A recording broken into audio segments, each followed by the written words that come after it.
भाई साहब क्या बताएंगे जिस तरह से कल मुमरा टौसा के चुनावी नतीजे सामने आए, एमआईएम का पूरा पैनल आ जाना, कहीं ना कहीं काफ़ी बदलाव देखने को मिला। इसी तरह से 26 नंबर वार्ड में भी काफ़ी चेंजिंग मिला और जो 33 नंबर का है, 32 नंबर का है, तो इस पूरे जो चुनावी जीत हुई है इसको लेकर आप किस तरह से देखते हैं? मैं चुनावी जीत से कुछ गम और बहुत ज़्यादा खुशी भी मिली, कुछ गम और बहुत ज़्यादा खुशी भी मिली। उसकी वजह कि लोगों ने बहुत ज़माने के बाद यहाँ पे कांग्रेस लड़ी, बहुत ज़माने के बाद यहाँ एमआईएम लड़ी, बहुत ज़माने के बाद यहाँ सिर्फ एक समाजवादी पार्टी को छोड़ के जो अंतरम हमारे विधायक जी और अबू हाशिम के बीच में जो रहता है ना, तो अब की बार भिवंडी की भी जनता ने हाशिम भाई को बता दिया और भिवंडी की, और क्या नाम है अपना मुमरा की जनता ने जितेंद्र अवार्ड साहब को बता दिया, वन मैन आर्मी नहीं चलेगी, ओवर दादागिरी नहीं चलेगी। आपने जो हरकतें शहर में किया है और जो शहर के साथ धोखा किया गया और शहर को एक डिजिटल दुनिया के अंदर बहलाने और फुसलाने का काम किया है, इसके खिलाफ जनता ने मैंडेट दिया है। 5 एमआईएम बेहतरीन अपोजिशन मिला और 5 घड़ी उसका बेहतरीन अपोजिशन शहर को मिल गया है। अब इंशाअल्लाह ताला 5 साल तक ये एक तरफा जो राज था ना, उसके अंदर जो मैं चाहता था कि हमेशा विपक्ष मजबूत रहे, विपक्ष अपनी बात को रखे ताकि सत्ता पक्ष मगरूर ना हो जाए, और उस मगरूरियत के खिलाफ मैंने कई मरतबा कोशिश किया हमारे आमदार साहब को समझाने की, बताने की। ऐसा नहीं चलेगा, वो बच्चे की रील बना के नहीं चलेगा। एजुकेशन पे काम करना पड़ेगा, है ना। वो स्कूल 15 साल से लावारिस पड़ी थी, जिसमें 2500 मुसलमान बिलो प्राइवेटी लेवल के बच्चे और मराठी मीडियम दोनों, वो बच्चे ड्रॉप आउट हो रहे थे। 10वीं पे कोई बात नहीं कर रहा था, 12वीं पे कोई बात ही करने को तैयार नहीं था। एजुकेशन के नाम पे शहर के दानिश्वर भी कहीं ना कहीं, चाहे मुझे भी ले लीजिए, मैं अपने आप को गुनहगार मान रहा हूँ, मैं नहीं बोल रहा मैं बड़ा साहूकार हूँ, है ना, कहीं ना कहीं शहर के दानिश्वर भी इस कटघरे में खड़े होंगे कि उन्होंने कभी एजुकेशन पे आंख डाल के आमदार साहब से बात नहीं किया, जिसका ये नतीजा रहा कि मैं जब बोलता था तो मुझे अकेला बोलने वाला माना जाता था और मुझे ऐसा लगता था शक कि भाई साहब हमेशा उल्टी बात करते। लेकिन मैं सच को खोलना चाहता था, बताना चाहता था, लेकिन बोलते ना कि जब मगरूर हो जाए आदमी, तो मगरूरियत में तो मेरी भी 0 पोजीशन कर दिए थे, है ना। वार्ड नंबर 30 में जिस तरह से कहा जा रहा है कि अलग वहाँ की जनता ने फैसला किया, न घड़ी को पसंद किया, न तुतारी को पसंद किया, और एमआईएम के 4 उम्मीदवार वहाँ से चुनकर आए।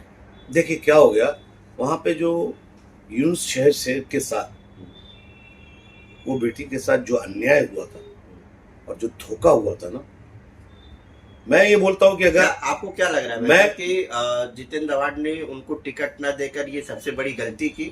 सबसे बड़ी गलती उन्होंने किया, उन्होंने यहाँ पे भी सीट न दे के गलती किया। मेरे प्रभाग में 2 हमारे पार्टी के मजबूत लीडर, अरे राजनीति में इल्जाम किस पे नहीं लगता है यार। यानी कि भाई साहब जिस तरह से कहा जा रहा है कि एमआईएम मजबूत हुई है, तो ये सिंपैथी वोट इसको माना जा सकता है। देखिए इसको शहर और यूनुस के साथ जो धोखा हुआ ना, सिंपैथी को पूरे, हाँ उसको पूरे, अगर शहर और यूनुस के शहर के मुकद्दर में ये लिखा था कि वो नगर सेविका बनेगी और वो कोई ना कोई बड़ी घटना अंजाम हो जाएगा, है ना, वरना अगर वो एनसीपी से लड़ती थी ना तो चुनाव वो हार सकती थी। यानी कि कहीं ना कहीं राष्ट्रवादी कांग्रेस को जो धोखा मिला, और उसके जो फादर मेरा दोस्त यूनुस, वो जो अस्पताल में एडमिट हुआ और जो उसके दर्द और बद्दुआ निकली ना, ये उसका नतीजा है। जबकि ऐसा नहीं, उस पैनल के अंदर मेरे 2 लोग बहुत इंपॉर्टेंट थे मेरे लिए, है ना, नेहा नाइक और जफर नुमानी, है ना, लेकिन उनको एकदम वो किया गया। वो हार को मैं भी मान रहा हूँ कि कहीं ना कहीं वो, लेकिन वो जो गुस्सा था ना लोगों का, उस वार्ड के मतलब लोगों का गुस्सा इतना बढ़ेगा ये नहीं मालूम था। यानी कि ये एनसीपी अजीत पवार गुट और शरद पवार गुट की लड़ाई का भी कहीं ना कहीं फायदा हुआ। लेकिन ऐसा नहीं है, हमारे विधायक के तकब्बुर का फायदा हुआ। हमारे विधायक साहब सबको समझते थे पूरे शहर को समझते थे बेवकूफ, है ना। वो सैफ को बेवकूफ मान रहे थे, है ना। वो सैफ फॉर्म लेके वहां खड़ा था, जिसको नहीं मिल रही थी उसको फॉर्म दे रहा था। लो उसने शहर को फॉर्म दे दिया। वो समाजवादी पार्टी से अब्दुल मन्नान शहर अध्यक्ष, उसको समाजवादी पार्टी ने भी फॉर्म ही नहीं दिया था, उसने अपक्ष बढ़ा। इतने साल से मैं काम कर रहा हूं, एक बी फॉर्म नहीं दिया गया उसको भी उसको दे दिया। अल्लाह ने मुकद्दर, देखिए मुकद्दर का किसी को बोला नहीं जा सकता। मैं हमेशा कहता हूँ नफीस अंसारी, वो बेचारे को मजाक उड़ाया जा रहा था, उसका मजाक उड़ाया जा रहा था। इसीलिए कहा है कि अल्लाह ताला कब किसको पलट दे, इसीलिए किसी के व्यक्तिगत मजाक मत उड़ाओ, किसी की फैमिलीज को मत बोलो, किसी के पर्सनल लेवल पे मत जाओ। लेकिन तकब्बुर का घमंड जो है वो चकनाचूर हो गया। 5 MIM और 5 राष्ट्रवादी आ गई। भाई साहब, कल विधायक जितेंद्र आवाड़ ने अपनी इंटरव्यू में कहा कि कुछ फैसले मुझसे गलत हुए हैं। फैसले गलत नहीं, 10 साल से फैसले गलत कर रहे थे वो। भाई साहब न कहीं उनके साथ बिल्डिंग में पार्टनर है, ना भाई साहब का रेती के चोरी का धंधा है ना। भाई साहब ने हमेशा शहर के लिए, आप बताइए कि मैं एक डिवाइडर के लिए टैग करता था कमिश्नर को, विधायक को, इवन MP को भी नहीं छोड़ता था मैं, है ना। भरनी चल रही है, जबरदस्त भरनी चल रही है, पूरा शहर पोल्यूशन से डूबा हुआ है ना। लेकिन उस पर मैं ट्वीट कर रहा हूँ, उस पर मैं वो कर रहा हूँ, उस पर मैं विधायक को भी बोल रहा हूँ, कोई बात नहीं करने को तैयार है। कोई जिसे लगता है शहर का जिम्मेदारी नहीं, बस खाली तुम वोट दो, मेरी बात को मानो, और तुम आदिवासी हो, तुम दलितों से बदतर गुजर चुके हो देश में, जो लाया मैं लाया, मेरे अलावा कोई तुम्हारा यारो मददगार नहीं है ना। वो रेलवे भी बनी, MP ने बनाया, तो उसका भी क्रेडिट मेरे को। पहाड़ में आसमान में बिजली चमकी, वो भी क्रेडिट मेरे को।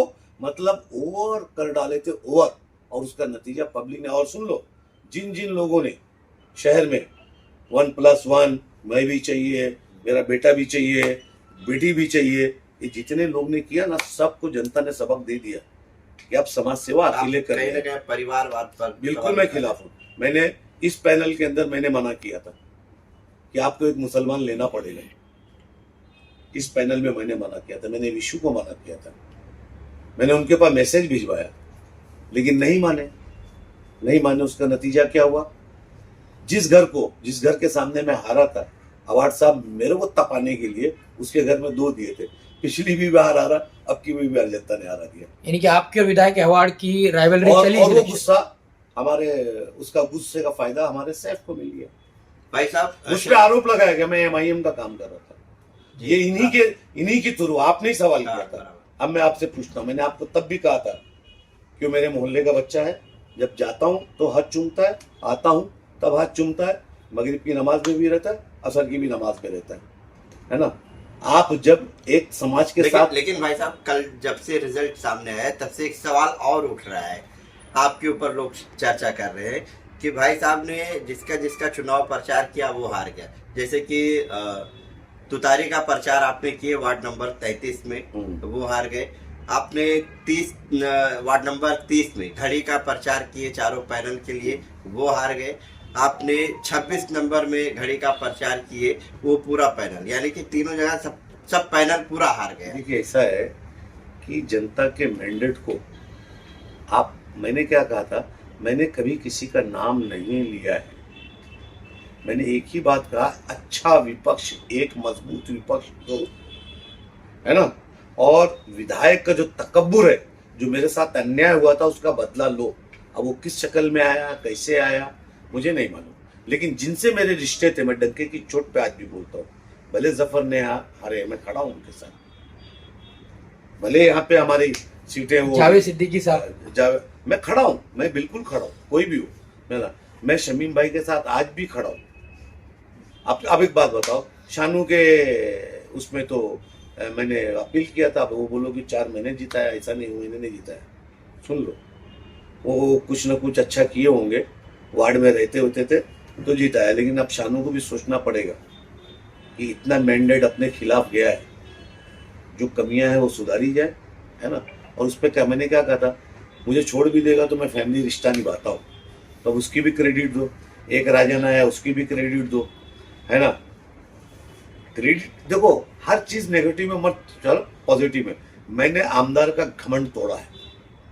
मैं मानता हूं कि मेरे को अच्छा विपक्ष चाहिए था, वो एमआईएम की भी शक्ल में मिला और घड़ी की भी शक्ल में मिला। भाई साहब जैसे 5 इधर मिला, 5 इधर मिला, है ना। और आमदार साहब का जो घमंड था वो कलवा में खत्म हो गया। ये तो मुसलमान बेचारा बोलते ना, एहसान फरामोश नहीं होता है ना। और एक बात सुनो, उनके बोलने से कोई जीतता हारता नहीं।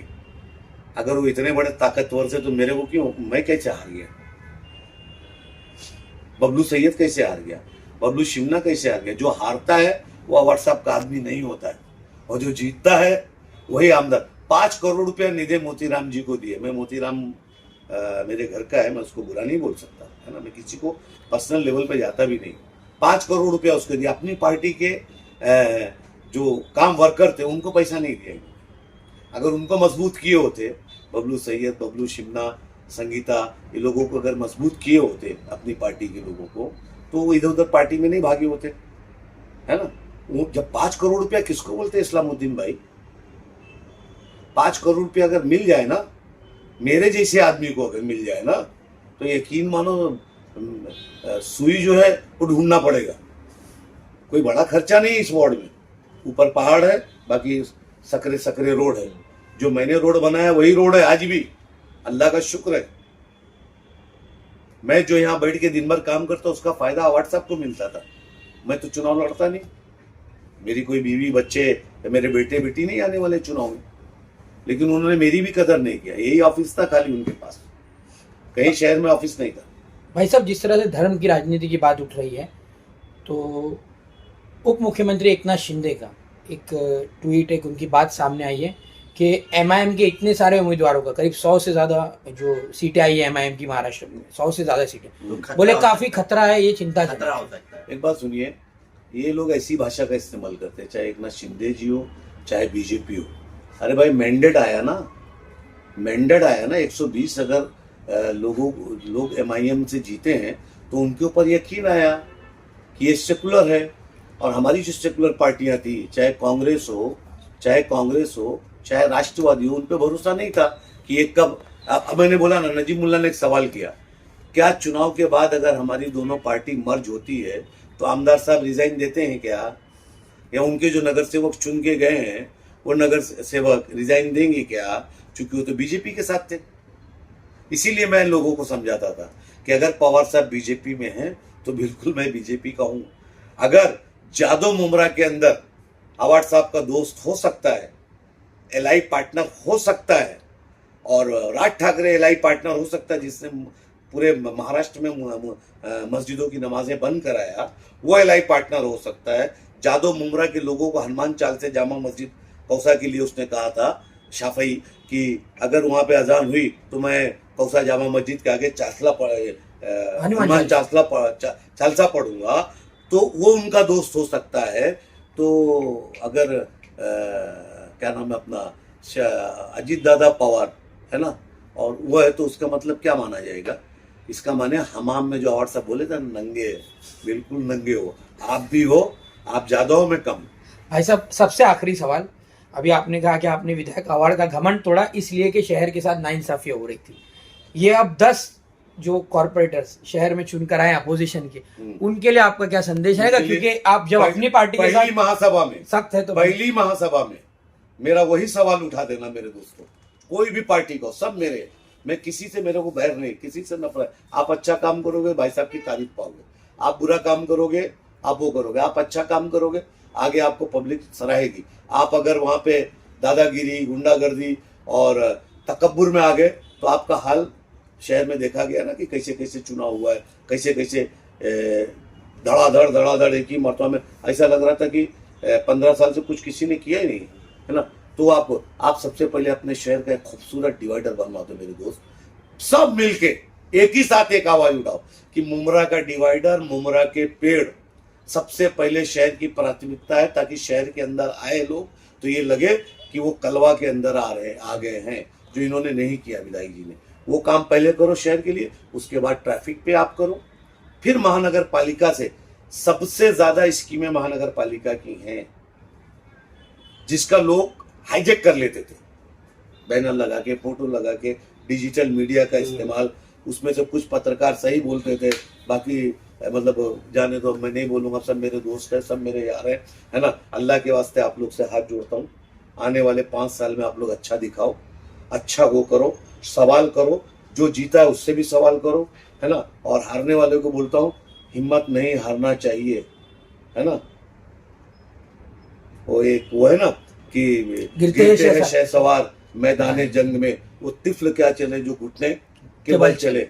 और मैं एक और आखिरी शेर के साथ खत्म करता हूँ। मेरी तलाश में खो बैठोगे वजूद अपना, मेरी तलाश में खो बैठोगे वजूद अपना, मैं जानता हूं तुम्हारी नजर कहां तक है। इसी शेर के साथ मैं एक बात फिर वार्निंग दे रहा हूं कि मुझे अगर कहीं से भी ये भनक लगी कि नल्ला वीडियो, नल्ला आईटी सेल, और वो क्या बोलते वो आजकल चला ना, हर बड़ा नेता जो है वो 40 वो खरीदता है, फिर बूस्टर खरीदता है ना। अल्लाह का शुक्र है इस शहर ने जो सईद अली भाई, सईद अली को भूला गया ना, और सईद अली के खानदान और सईद अली के बारे में जो बोला गया ना, उसका जवाब मैं कसम खा के कह सकता हूं कि मेरे पास कोई आईटी सेल नहीं है। मेरा ये फोन है, इसको मैं कायदे से चला नहीं पाता, ना मैं इसमें कुछ लिखता हूं ना मैं पढ़ता हूं, है ना। लेकिन उसका जवाब पूरे शहर ने ऐसा ऐसा दिया कि आईटी सेल भी भाग गया ना। तो पाले हुए, है ना, नकली आईडी से बोलकर बात करने वाले भी भाग गए। तो मैं चाहता हूं, मैं शहर के लिए इसी तरीके से बात करता रहूंगा, चाहे पार्टी मेरी हो और चाहे पार्टी कोई की हो। मैं चाहता हूं कि मुझे कोई चुनाव नहीं लड़ना, है ना। और अल्लाह की मर्जी होगी तो वो फैसला अल्लाह का रहता है ना। आफ्टर ऑल अल्लाह ही बेस्ट प्लानर है। तो मेरी जिंदगी में जो फैसला लेगा मैं लूंगा, और मैं आज भी बोल रहा हूँ शरद पवार साहब के साथ हूँ, है ना। तो हूँ, और जिस दिन पवार साहब बोलेंगे चलो उस दिन चला। खुदा हाफिज, शुक्रिया। और मुमरा के लोगों को और हारने वालों को बोलता हूँ आप लोग वापस मेहनत करो, इंशाअल्लाह ताला फतेह होगी आपकी।